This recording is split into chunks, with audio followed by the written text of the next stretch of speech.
Oke, Jos, penasaran nih, kayak lu sendiri kalian berlima nggak punya background dari sisi teknologi, dan kalian berani challenge the status quo, nggak lah buka makanan, nggak lah buka fashion, cobalah teknologi karena lihatnya long term. Challenge-nya apa sih, Jos, waktu awal-awal? Gitu, kan pasti banyak nih teman-teman yang teman-teman mahasiswa lain tuh yang tertarik sebenarnya bikin teknologi, tapi kayak mereka tuh nggak kebayang aja, bener-bener nggak tahu. Bahkan kayak tadi lu bilang coding aja nggak ngerti. Kok kalau suruh belajar dari nol kok ya segitunya misalkan. Challenge kalau dari lu challenge-nya apa? Apa itu, Jas? Kalau ngomongin soal challenge dulu, teknologi ya banyak banget sih. Karena kalau ngomong teknologi sendiri itu hal yang bukan dianggap keren di Indonesia atau at least belum pada zamannya ya. Kalau sekarang udah oke lah. Kalau tempo hari itu masih biasa aja gitu loh. Jadi kalau kita bilang mau main teknologi itu agak mungkin sedikit tabu karena ya tadi bener kayak kalian bilang juga orang banyak kan F&B atau fashion atau apa. Jadi pressure datang dari keluarga lah, dari teman-teman lah kayak kalian yakin mau main ini? Kalian bisa kan? Kalian ngerti apa sih? Emang ini kalau dibego-begoin kalian bisa apa gitu? Kalau Hmm. sistem kalian dicuri, kalau kalian dihack or something. Jadi kayak kita dijulitin terus, tapi menurut aku kuncinya ya seberapa kita percaya sama visi kita sendiri gitu. Ngomong-ngomong kasarnya ya, apakah kita benar yakin dan kita mau put satu jiwa diri kita benar-benar nggak di situ, full effort nggak? Kalau kita yakin dan kita berani, ya kenapa enggak gitu? Toh orang-orang yang berhasil sekarang dulunya ditentang kok, nggak ada yang mereka mulus gitu loh. Jadi kita tahu di situ sih. Hmm. Dan kebetulan juga aku dan kita punya keluarga yang kita sistemnya gini karena kita orang-orang yang lumayan bukan anak mami ya, family man. Jadi kita bawa ide ini ke keluarga juga untuk sharing. Jadi kita sharing tuh antar om tante ke rumah A dulu ngomongin bisnisnya gimana pendapat mereka. Karena mereka kan udah pernah makan asam garam ya, kenapa nggak nanya mereka? Hmm. Walaupun mereka low tech or something, kita nggak peduli, kita ngobrolin aja. Kita dibantai lah kayak awal-awalnya kayak gitu nggak apa-apa. Sampai Hmm. ujung-ujungnya Ini maksudnya lu ke rumah orang tua teman-teman lu gitu? jadi kita berlima kayak nyari investor untuk bukan investor tapi dukungan moral gitu loh ke orang tua kita Oke. sendiri kayak ibaratnya ridonya gitu lah. Maksudnya kan kita, nah ini dia menurut aku kebanyakan teman-teman kita idealis. Oh gue punya duit kenapa gue nggak buka aja? Oh itu coffee shop keren. Oh ini keren. Kenapa enggak? Tapi mereka nggak mikir. Kenapa nggak? Mereka nanya orang tua mereka yang emang udah lebih sukses lebih dahulu gitu loh. Jadi udah kita buang gengsi aja kita cerita. Kita dibantai nggak apa-apa aku sendiri dibantai papa saya sendiri tapi ujung-ujungnya diarahin ke yang benar gitu. Hmm. Itu Oke, sih. oke. Tapi kalau challenge-nya itu kan tadi dari sisi menjalankan bisnisnya. Tapi kalau challenge dari sisi finansialnya ada nggak tuh, Jos? Misalkan kayak kalian tadi udah sepakat keluarin uang katakanlah masing-masing 8 juta.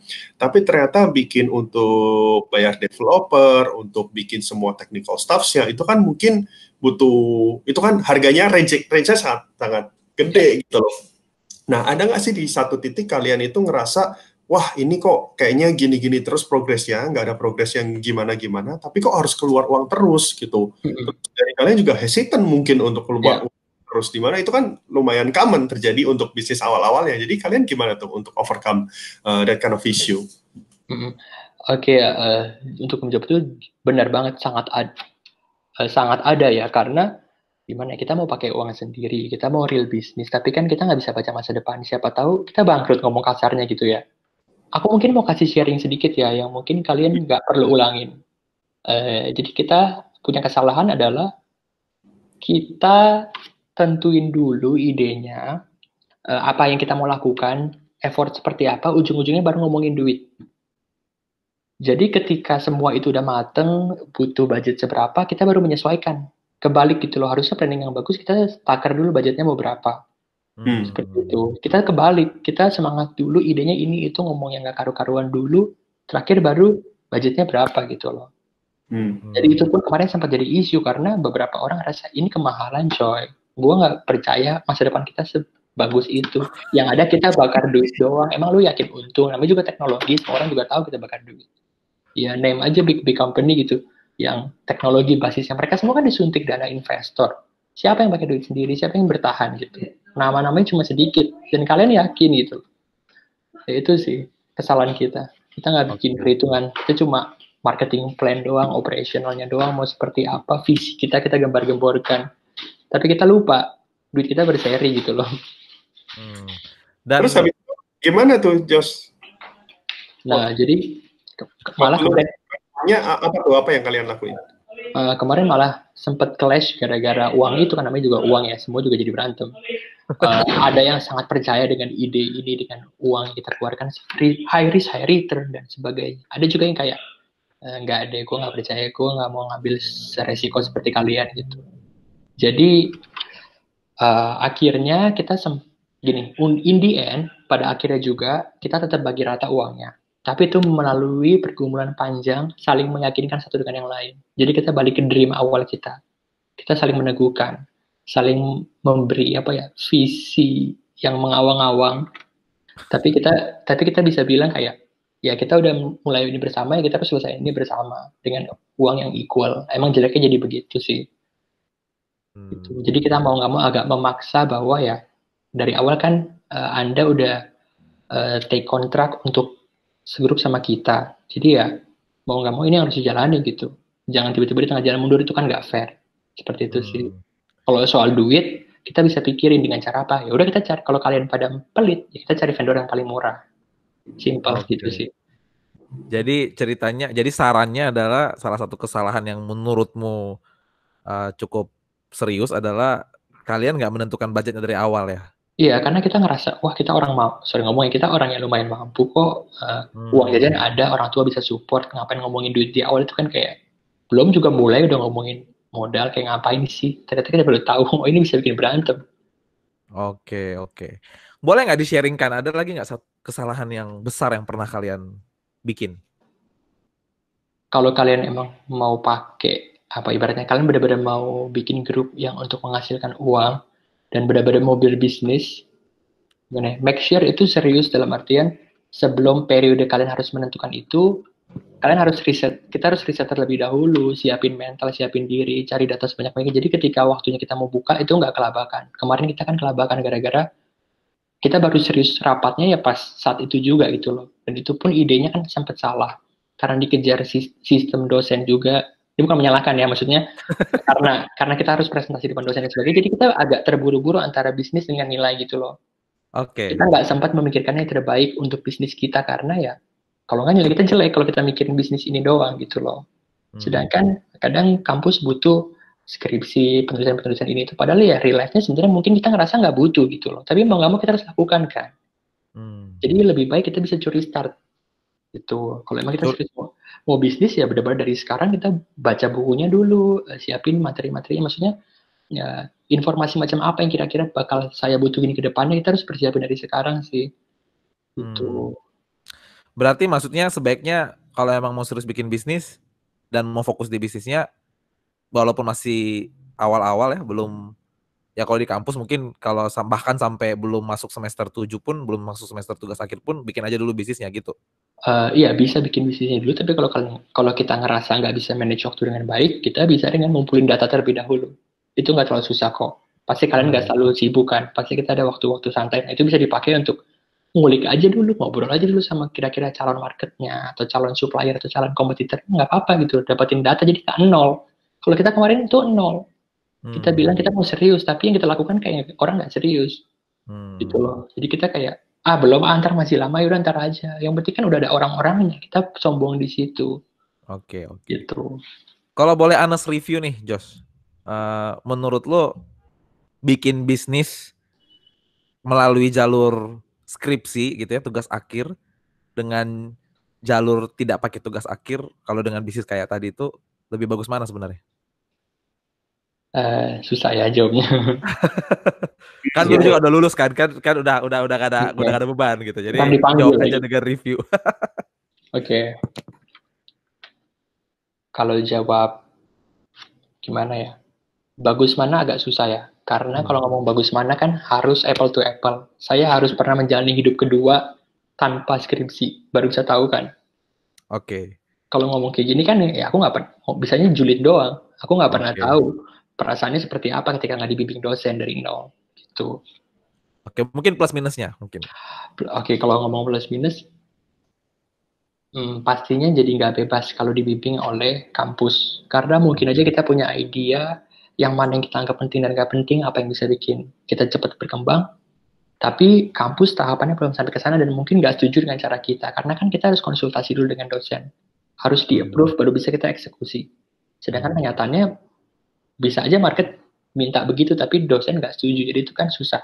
Pilih nilai apa pilih bisnis gitu loh. Itu dilema yang nggak perlu, tapi di sisi lain dengan dibantu dosen, buat kadang-kadang itu ngebantu gelitikin otak manja kita gitu loh, supaya kritis. Karena percaya nggak percaya, harus diakuin ataupun tidak diakuin, dosen itu apapun bidangnya, ya dari ngomong kasar aja umur mereka udah berapa kali lebih tua gitu loh. Ya pasti mereka lebih pernah ngeliat market, mereka lebih pernah menjalani. Jadi mau nggak mau kita yang idealis ini jadi dibentuk, kalian tuh nggak realistis gitu loh. Gitu sih. Jadi ya ibaratnya menangan orang tua atau anak milenial sih ya nggak bisa gitu kan. Dua-duanya punya point of view-nya masing-masing. Bisa aja anak tanpa orang tua bertumbuh dewasa dan mandiri. Bisa aja tapi hancur. Jadi kita nggak tahu. Oke. Wah, udah lumayan panjang nih ya kita ngobrol ya. Kalau gue recap ya, sebenarnya gue lumayan sangat-sangat salut gitu ke tim lo gitu, Jos. Karena kan dari awal kalian itu persiapannya udah matang, bahkan dari awal pemilihan timnya itu kan udah benar-benar liatin pembagiannya nanti seperti apa. Dan kalian sendiri juga berani ambil risiko, kayak challenge the status quo itu tadi, bahwa udahlah keluar dari F&B sama keluar dari fashion, coba bikin bengkel bro, dan itu juga didukung gara-gara ada satu temen yang emang punya channel ke situ, dan kalian maksimalkan itu. Dan satu hal lagi yang menurut gue sangat menarik adalah ownership yang kalian miliki sih dari sisi tim. Kayak kalian semuanya kerjain semuanya bareng, jadi mungkin title hanya sekedar title, kayak lu bagian partner relation hanya sekedar title, tapi sebenarnya kalian juga ngerjain semuanya, walaupun emang porsi lu secara mayoritas mungkin di situ. Dan kalian punya ownership yang kuat dari sisi kayak udah belajar coding, terus belajar teknologi sendiri, sampai akhirnya kayak ada satu hal yang mungkin bisa diperbaikin tadi dari sisi kayak mengalokasikan budget tadi ya di awal ya. Kalau pakai budget sendiri kan mungkin hasilnya ownership-nya juga lebih kuat. Itu sih yang gue dapat di ngobrol kita kali ini, insightful banget. Mungkin Daniel mau nambahin? Iya, kalau gue sih yang bisa gue validasi lagi di sini adalah bahwa ternyata dalam berbisnis tim itu penting banget, gitu ya. Ide bagus, timnya jelek, saya rasa nggak jalan juga tuh bisnis kali ya. Gue rasa nggak akan bisa jalan. Bahkan gue tahu ada beberapa pengalaman rekan yang bahkan dia diinvest bukan karena ide bisnisnya, tapi karena timnya, gitu. Jadi memang mungkin pesan buat semua yang ingin berbisnis, memang nomor satu memang pilih tim dulu. Dan tadi kalau ceritanya Jos kan memang dari awal dia pilih timnya dulu kan, bahkan sebelum idenya. Jadi idenya no matter what, idenya boleh apa aja, yang penting timnya udah kepilih, udah dipegang dulu. Dan itu gue sangat setuju banget gitu. Jadi itu barangkali kalau dari gue. Jos, gue ada pertanyaan terakhir loh. Ini kan jadi pertanyaan titipan ya buat para mahasiswa gitu ya. Emang kalau teknologi sidangnya lebih susah? Enggak. Waktu di sidang ditanya apa ya, Jos? Masih ingat nggak? Kalau ngomong lebih susah kan balik lagi ya. Emang saya pernah di sidang di bidang lain belum? Nggak tahu juga. Tapi kalau dilihat yang anak-anak lain, jujur ngomong aja terbuka aja ya. Susah nggak susah tergantung dosennya.